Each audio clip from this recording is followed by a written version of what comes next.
Two judges who sent children to for-profit jails in exchange for money set to pay more than $200 million to the victims of their crimes. A district judge in Pennsylvania said the money will go to nearly 300 victims and their families. The two former judges convicted in what prosecutors called a kids for cash scheme. The prosecutors said the judges shut down a county-run juvenile detention center in Pennsylvania. Then they accepted nearly $3 million in kickbacks from a builder and co-owner of two for-profit facilities. One of the judges sent kids as young as 8 to the detention centers, many of them first-time offenders. Imagine back when you were 14 years old and you just, jaywalk across the street just to get around the traffic.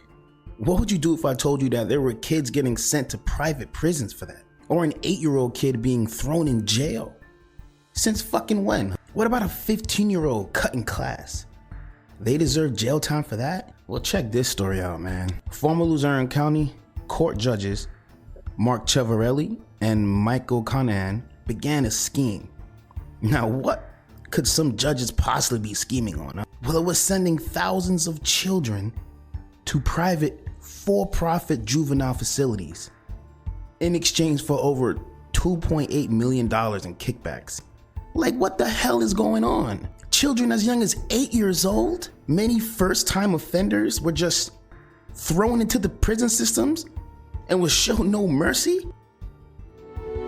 That laugh silenced in an instant, and that freedom taken away as Geraldine was sentenced by Luzerne County Judge Mark Ciavarella at 15 years old for jaywalking and resisting arrest. The proceeding taking just minutes before she was taken from the courtroom. I was just saying, Mom, please don't let them take me. I don't want to go to jail. Geraldine spent 667 days, nearly 2 years at the PA child care facilities, including the one near Pittston. That for-profit facility in Luzerne County was at the forefront of the Kids for Cash scandal. Petty theft, jaywalking, smoking a cigarette on school campus. That was enough to have them shackled and taken away without a chance to defend themselves? That's right, they weren't even allowed to have lawyers. And after the judge smacked the gavel, a lot of them just went in the back and then just got sent to jail. They didn't get to say goodbye to their families or anything. How did everyone else working in this courtroom allow this type of shit to continue? They didn't see anything suspicious when they realized students were being dragged from their middle schools and being sentenced to jail for cutting class or smoking a cig on school grounds? Seriously? These are kids, bruh. The judge was Mark Ciavarella and he presided over these courtrooms. This fuck sent thousands of kids to detention centers for minor offenses. Things that would normally result in a 3-day suspension from class, not even a 7 or week or month-long suspension, a 3-day suspension from class. From 2003 to 2008, the Luzerne County Judicial corruption scandal altered the lives of more than 2,500 kids and involved more than 6,000 cases. Over 50% of the children who appeared before this judge completely lacked legal representation and wasn't even offered one. How you wasn't offered a lawyer? That's what I mean by no one else in the court saw this bull happen? They were all just turning a blind eye? Yo, those two men should not be the only ones arrested in order to pay a fine right now. They saying 60% of these children were removed from their homes. Many of them were sent to one or both of the two facilities at the center of the corruption scandal. And according to ABC's 2020 back in 2009, this was believed to be the largest judicial corruption scandal in our fucking history. Sending kids to jail for cash? You fucking serious? What about that judge that sent those boys up the river in Pennsylvania who was selling those kids out? You know about that story? Nope. Yeah, judge was selling young boys to prisons. He was literally under bribes for. Was this an elected judge or like sometimes you have a judge that's like actually a politician? No, he was an elected judge. This is a very famous story. Okay. He's in jail right now, I think, for the rest of his life. So I think they are elected. And who was paying them? Someone. It was proven to the point where they're in jail now that someone was paying them to put more asses in the seats in these private prisons. $1 million payment to put them in the youth centers, builder. $1 million payment. I do think it's this private prisons thing is creating a bad incentive. Stark. Right. Yes. But, I mean, that judge is in prison. Thank God. Yes. But I, for people who think perhaps the justice system consists entirely of judges like that, I want to assure you this is not the case. The vast majority of judges are very good. I agree. And they care about justice, and they could have made a lot more money if they wanted to be a trial lawyer.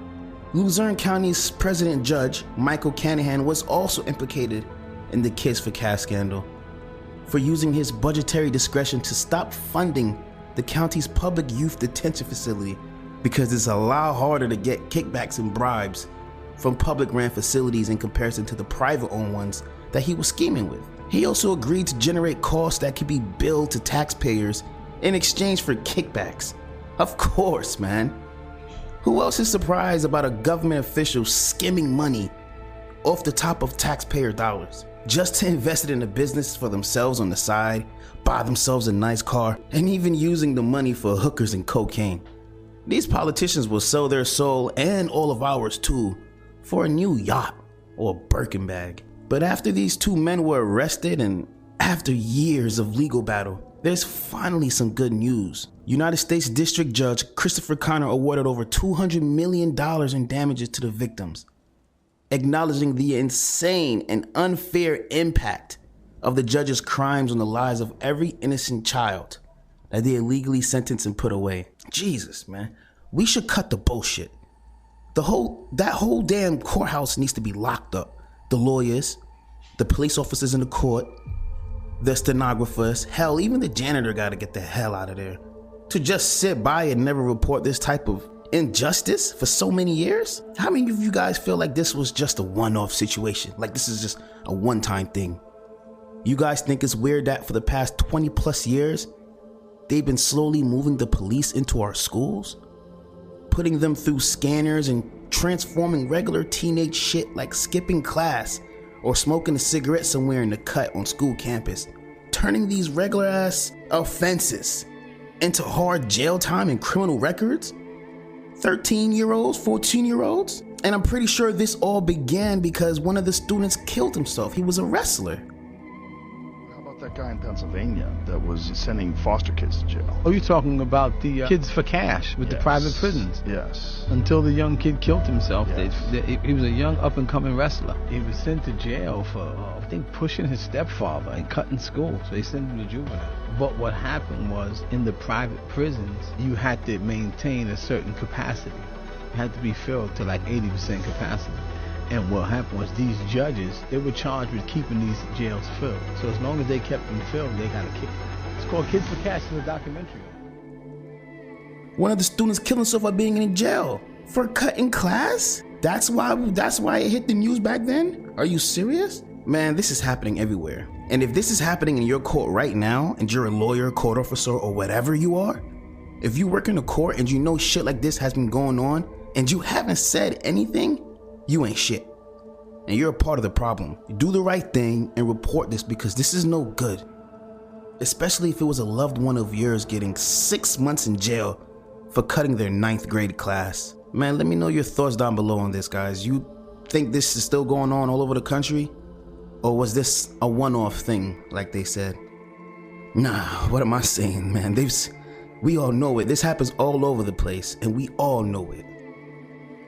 So thanks for joining me again today, guys, and once again, man, be safe, everyone. It was proven to the point where they're in jail now that someone was paying them to put more asses in the seats in these private prisons. $1 million payment to put them in the youth centers, builder. $1 million payment. I do think it's this private prisons thing is creating a bad incentive. Right. Yes.